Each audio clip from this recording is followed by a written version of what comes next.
Good morning, everyone. We're going to begin with some brief remarks from Chief of Staff Mark Meadows, and he'll be giving you all an update on Phase 4 negotiations.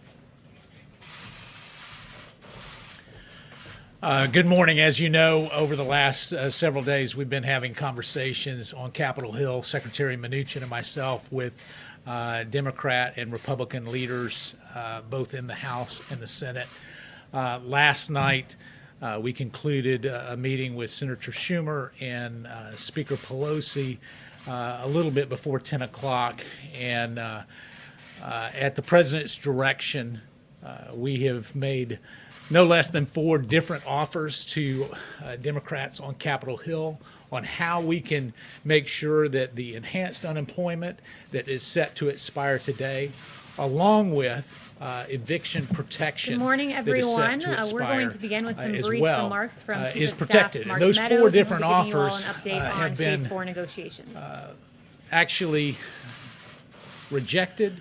Good morning. As you know, over the last they've not several even days been we've been countered having with the conversations. proposals. So the on Democrats Capitol Hill, are Secretary certainly Mnuchin and myself with willing today, Democrat to and allow Republican leaders, some of the both in the House and the Senate. American citizens who are last struggling night, the most under we this concluded a meeting with pandemic, Senator Schumer to go and, unprotected. Speaker Pelosi. And the President has been very a clear little bit for us before to 10 be, o'clock and aggressive and at the President's to make direction, sure that they get protected. we And yet have what we're made seeing is no less than 4 politics as different usual offers to from Democrats on Capitol Hill on how we can it surprises make sure me that the enhanced that, unemployment when we talk that is about set to compassion expire and caring today, about those along with that truly eviction protection are in need, that is set to expire. a As temporary is protected. And solution those 4 different to make offers sure that have been unemployment, enhanced unemployment, actually continues. rejected, Has been rejected, but more not once, importantly but than that, multiple times. they've not even been countered the with the Democrats proposal. So the believe that they Democrats have, are certainly all the cards on their willing side, today, and they're to willing to allow play those cards some of the, at the expense of those that are American hurting. citizens And, who are struggling we'll the most continue on under with this additional discussions pandemic today with Senator to go Schumer unprotected. and The President has been very Speaker clear Pelosi, for us to be perhaps aggressive an in-person and meeting forward-leaning tomorrow on to make Capitol sure that Hill they get as protected. we And yet stay what we're engaged. seeing is but politics as usual I'm from disappointed Democrats up on in, Capitol Hill. what we've It experienced surprises over the last me 3 days, and I want that to stress when we talk that the about Democrats have compassion made and caring about 0 those offers that truly over the last 3 days. are 0 in need. And so in a that spirit of compromise, a temporary the President has solution sent us back not to once, make sure not twice, that but 3 different times unemployment to try to enhanced find some common ground. continues. And what we found from has been from Democrat rejected not once negotiators but multiple times. is that they are bumping the price higher The Democrats than the very believe that bill they have that they all passed the cards out of the on their House side, and they're several willing weeks to ago. play those cards at the to give you expense a of those that are particular hurting. example of And, that we'll is continue in their on with Heroes additional bill, they have discussions $100 today billion with for Senator schools. Schumer and Senator We and Speaker Pelosi. matched that offer and actually perhaps put an forth a in-person proposal meeting for tomorrow on $105 Capitol billion Hill as we for stay schools, engaged. for K through 12, but and I'm higher institutions. I'm disappointed. And yet, in, what did they say to that? what No, we've- that was what 2 we've months experienced ago. over the last 3 we days, want to and I want to increase stress the that the amount of Democrats money have that we made send to schools 0 to offers $400 billion over the last 3 days. We're going in the 0. wrong direction. And so, in a They're spirit going of in the wrong compromise, direction the because President of has partisan sent us politics. back not It is once, very not twice, but disappointing. 3 different And, times so we to try call to on find some Capitol common Hill ground. And what we to, found from get our serious Democrat about their negotiators negotiations is that the they are President is bumping the serious price about the higher. negotiations. We're willing to engage. As you know, Leader McConnell yesterday put forth a 1-week extension at the current levels for enhanced unemployment. And what did we see? Senator Schumer objected to that. So there's no clearer message that the American people should receive other than the fact that the Democrats are willing to play politics at a critical time in our nation's very dire circumstances as we deal with this pandemic. So I wanted to give you that brief update so that you could have it straight from the negotiations as they've happened over the last 3 days. And as we work, I'm gonna turn it over to the press secretary, and I think she's prepared to answer all the questions. Liability insurance, is that a red line for you guys? McConnell said it was. Thank you, guys. I think she'll address that. I'll take your questions in just a moment. The chief has to run to a meeting. But earlier this week, I just wanted to start off with an overview of what we've been doing on COVID. President Trump visited the great state of North Carolina to highlight the important work being done as part of Operation Warp Speed. And thanks to President Trump's leadership, the Trump administration has made substantial investments, including investing in multiple vaccine candidates, with several entering phase 3 clinical trials, including AstraZeneca, Moderna, and Pfizer, providing financial infrastructure for mass manufacturing of potential vaccines, guaranteeing doses of a vaccine will be available for distribution shortly after approval. The race for a coronavirus vaccine is truly moving at warp speed under President Trump. In addition, President Trump is leading on therapeutics. Over 140 clinical trials are now underway. Remdesivir, dexamethasone, convalescent plasma, and monoclonal antibody treatments. Yesterday, President Trump visited the American Red Cross headquarters to hold a roundtable on donating plasma. This initiative will empower Americans to help their fellow Americans in battling the virus. These critical investments in a coronavirus vaccine are due to the fact that we have a businessman in the White House.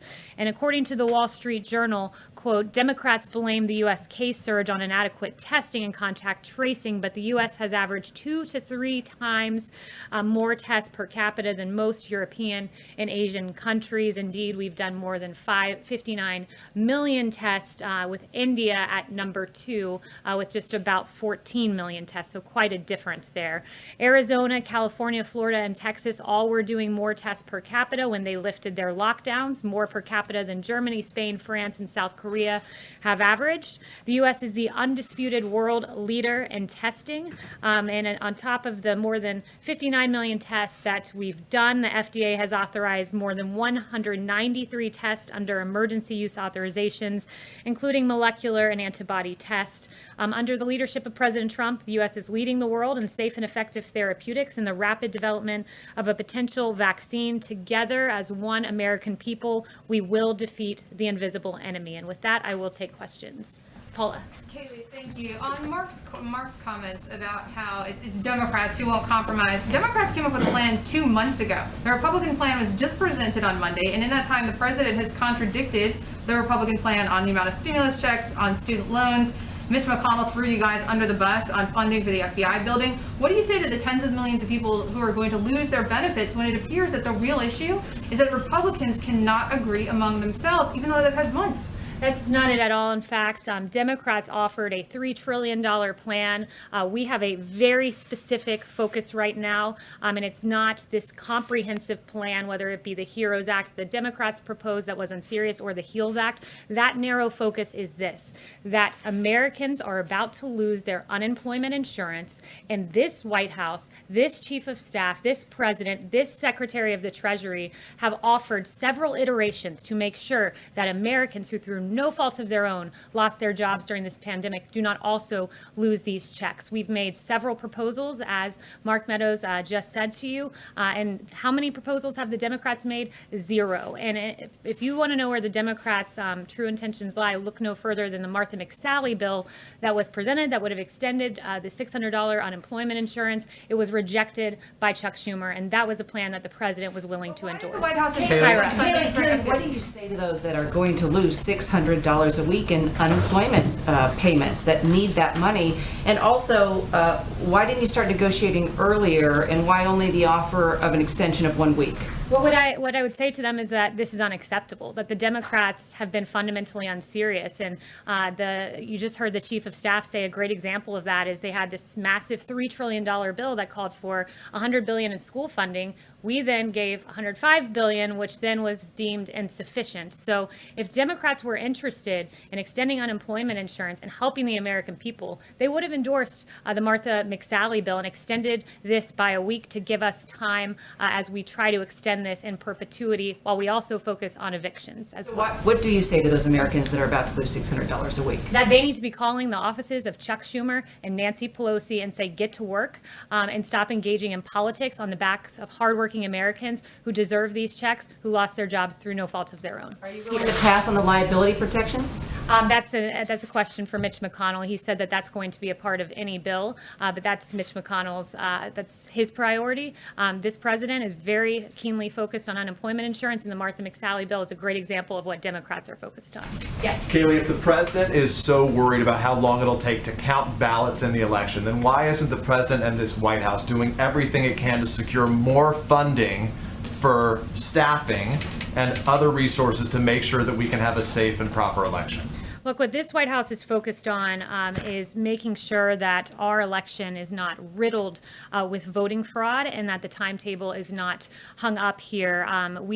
There are several lawsuits that the campaign is engaged on, and I would point you to the campaign for specifics That doesn't on answer those. my question, though. My question is, what is the White House doing to get more resources for funding and staff to make sure, as the president says, that it will be a secure and safe election? Well, as you know, Peter, states run their elections, and it is up to states to make sure that they asking for more have the money. capacity. But what this White House is focused on is ensuring that what Jeffrey Toobin has said over at the New Yorker, CNN contributor, notably, New York's primary vote count chaos signals trouble for November. And as he noted, you want to talk about the president, but Jeffrey Toobin himself, Democrats control the state government of New York. They are responsible for creating the fiasco that is unfolding now, and that is certain to get worse in November. States need to get their acts together when it comes to elections. And as we see in New York, where we're 5 weeks out from that election, and in fact, we still don't know the outcome of a congressional race, and that is certainly not what we want to see. And I'm asking in you about November. the president. You said, Yes, you asked why I was Darlene. asking about the president. I'm asking about the president because you work for the president. I Yes. guess the question is Oh, more Ann. specific. Thank you, Kayleigh. So the president's meeting this morning in a few minutes with the National Association of Police Organizations. In 2008, 2012, they supported Barack Obama and Joe Biden. In 2016, they didn't support either candidate. And now in 2020, they're endorsing President Trump. To what does the White House attribute this change in support? Well, it's clearly a change in the Democrat Party, Jen. When you look at the polling on defunding the police, ABC News Ipsos poll, 64% oppose defunding the police.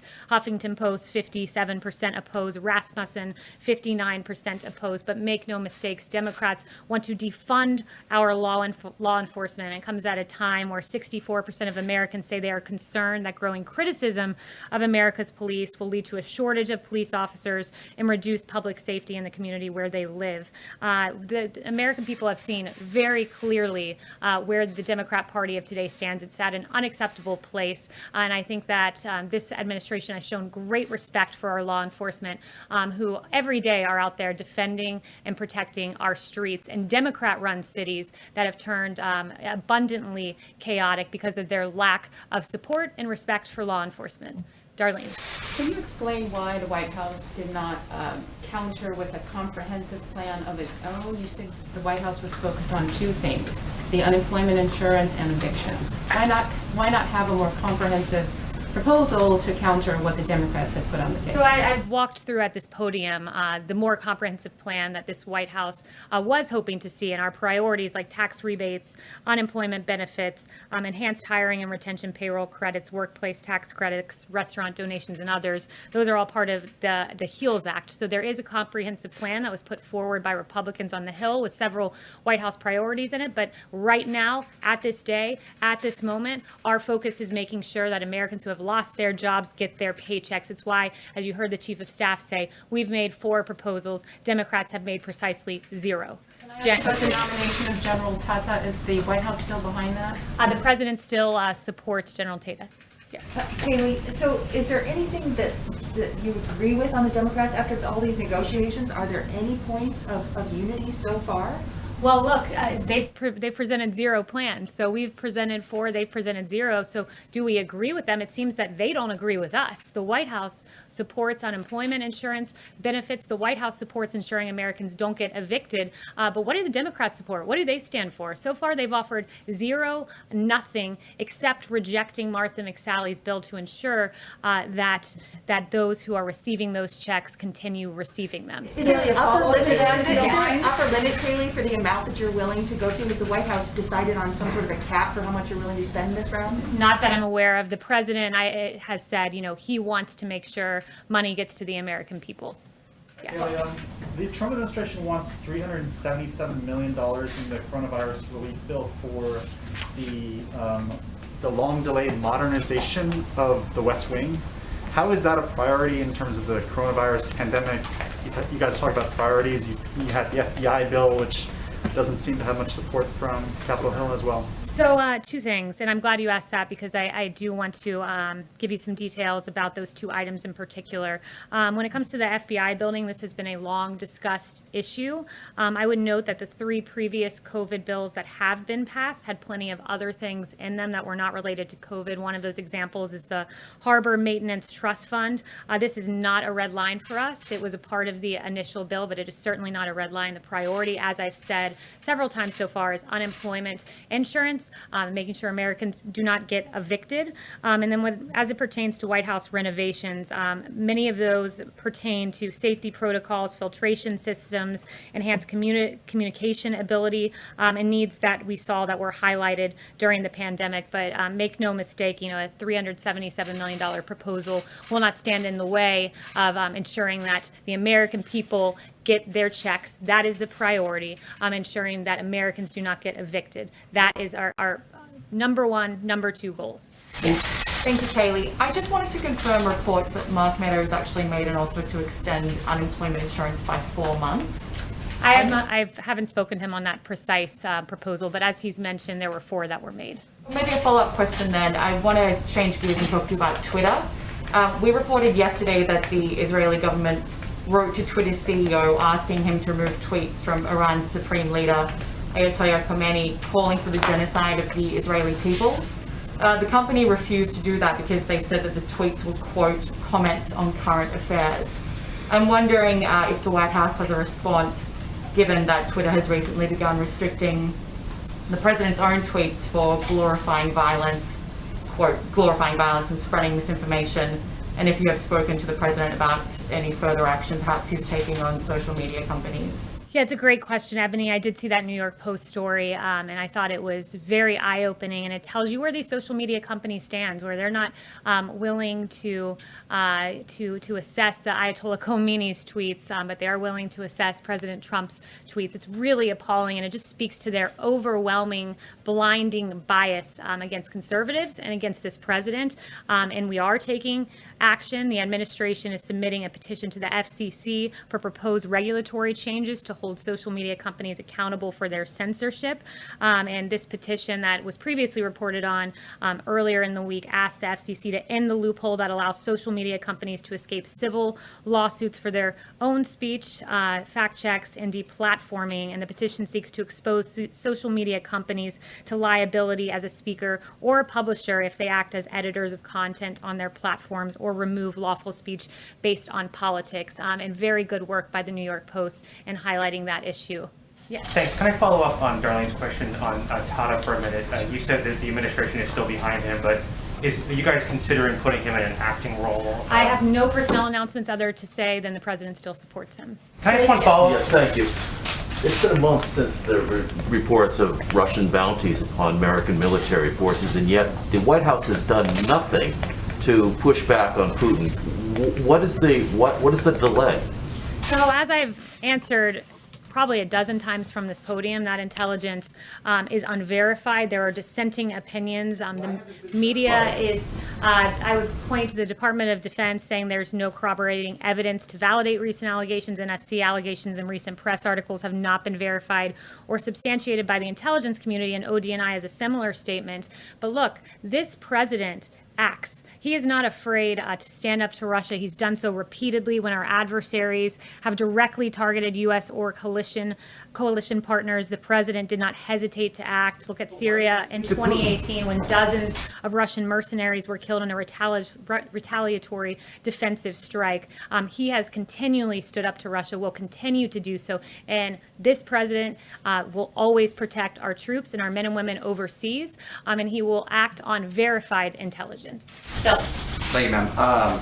So Colorado, Hawaii, Oregon, Utah, and Washington all have automatic mail-in ballot systems. The White House has made its position clear on absentee ballots and also the concern over these universal systems.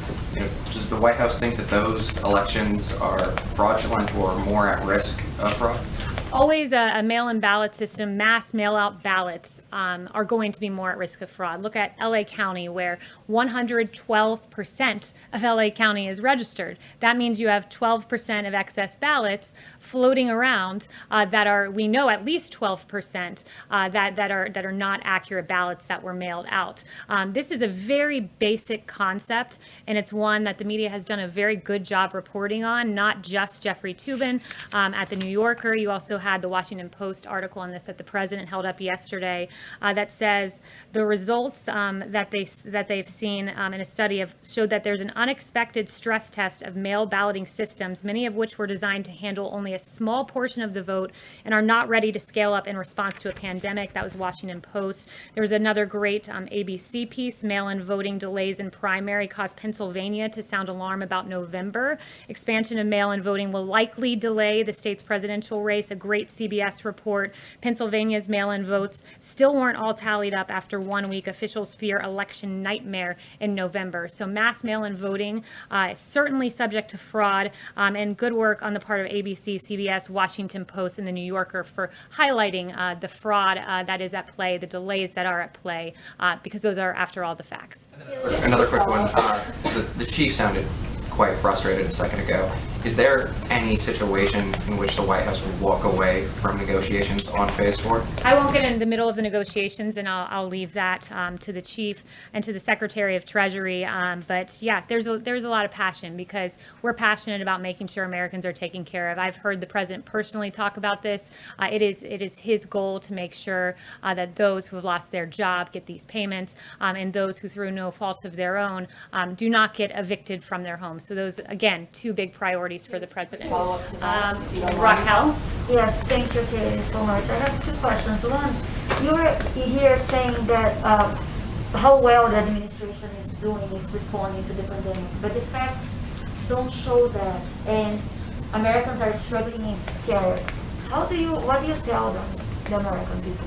So the one thing I would say is the president's made clear that we're at a place where we want all Americans to make sure that they socially distance and that they make sure they engage in mitigation tactics. And the president's been clear on that. But you know, one of the things I think, as when you look at the United States response, you look at the fact that we were supposed to have a ventilator shortage. In fact, we had a ventilator surplus. We were told that there's a testing shortage. Well, it turns out we've done at this point almost 60 million tests. This president led on the development of remdesivir. We just saw this week promising signs from convalescent plasma. Our therapeutics are advanced, I would argue the best in the world. And that's why when you look at, in particular, at the case fatality rate, which the president often talks about, you see that tells a big story. When the U.S. case fatality rate is at 3.4%, the world's is at 4% averaged, and the EU at 9.7%. That is a testament to our therapeutics. But we encourage every American to engage in mitigation efforts. And it's patriotic, as the president said, to wear a mask, especially when you can't socially distance. Hunter. Can I ask another question on the travel ban? Hunter. A travel ban. Travel ban. Yes, there is a movement growing called Love is Not Tourism. They are families and couples separate for a month because of the travel ban. Couples who couldn't be together on their childbirth, or mothers and sons, who are separated during illness. They are asking if the administration could consider a waiver in their cases. I haven't spoken to the president about those specific cases, but this president will always put America first. This president put in place the travel bans to protect American lives, and they've done that. Dr. Fauci acknowledging that the travel bans have saved American lives, and that is our goal at this moment. Hunter. Thank you, Kayleigh. Two quick questions for you. Herman Cain passed away yesterday, and obviously he had tested positive for COVID 9 days after attending the president's rally in Tulsa. Officials there have connected the rally to a spike in cases. Is there any concern that Herman Cain may have contracted coronavirus at the president's rally? And is the task force doing any follow-up to track other potential cases from that event? Look, Herman Cain is the absolute embodiment of the American dream. We are grieved and we are very saddened by his passing. He was raised in Atlanta, Georgia, on a small farm. He left with just the clothes on his back. His mother was a housekeeper, and he rose to be an extremely successful businessman and someone who was who contended for the nomination of our party. And I would refer you to a post on Herman Cain's website, and he says, "I realize," or his website rather, "I realize people will speculate about the Tulsa rally, but Herman did a lot of traveling the past week. I don't think there's any way to trace this to one specific contact that caused the infection. We'll never know." So that, and I will not politicize Herman Cain's passing, and I would just note the great contributions he's made to our society. We'll always remember him, and his legacy will stand. And then just a follow-up on another point. Obviously, the president's tweet yesterday seemed to float the idea of delaying the election. He later said, he supports no date change whatsoever. Given a little bit of the ambiguity and confusion there, can you just state unequivocally whether or not the White House wants to see the date changed, and state 100% that that is not something that you support? The president answered this 3 times yesterday. He said, "I want the date more than anyone. I don't want to delay. I want to have the election." And in a local interview he said, "No one wants the date of the election more than me," because he believes November 3rd will be a moment where the American people acknowledge the great successes of this administration. Yes. Okay, thank you. Does the president support the Chinese-backed Hong Kong government in delaying their elections? Yeah, so I do have an answer for you on the Hong Kong elections.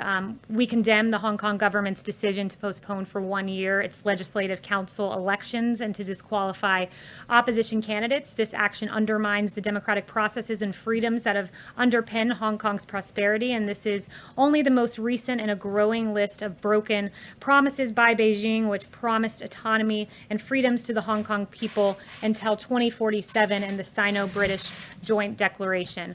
I think it's appropriate, as we see this play out on the Hill, this testimony by our doctors, to just acknowledge the real successes and work of this administration. I acknowledge the ventilators, and I talked about testing and just great American industry coming together, the American people coming together and working to get us through this tragic pandemic. And we grieve when even one life is lost. But I do want to point out just the early actions of this administration. When there were 0 reported cases in the United States on January 6th, the CDC issued Wuhan travel notice before any U.S. confirmed cases. But what were Pelosi and Chuck Schumer doing? They were calling on the GOP to support Bolton testifying. 0 reported cases in the United States on January 17th. The CDC implements public health entry screenings at 3 major U.S. airports, receiving the greatest volume of Wuhan passengers. What were Democrats doing? House Democrats were preparing to file their first brief in the sham impeachment inquiry. When there was 1 reported case in the United States on January 21st, CDC activated Emergency Operations Center. What were Democrats doing? Chuck Schumer was calling for witnesses in the impeachment trial, and Pelosi released a statement criticizing Mitch McConnell for his trial rules. And finally, when there were 7 reported cases in the United States on January 31st, President Trump issued travel restrictions on China and the first mandatory quarantine in more than 50 years. And those travel restrictions saved American lives. But what were Democrats doing? Pelosi was introducing the No Ban Act, which would have imposed undue limitations on the president's authority to restrict entry of aliens into the United States. And what are Chuck Schumer and Nancy Pelosi doing now? Stopping Americans from getting their unemployment insurance. And it's despicable, and it's time for them to come to the negotiating table. Thank you very much. President's having a Florida Day. April, May, and June.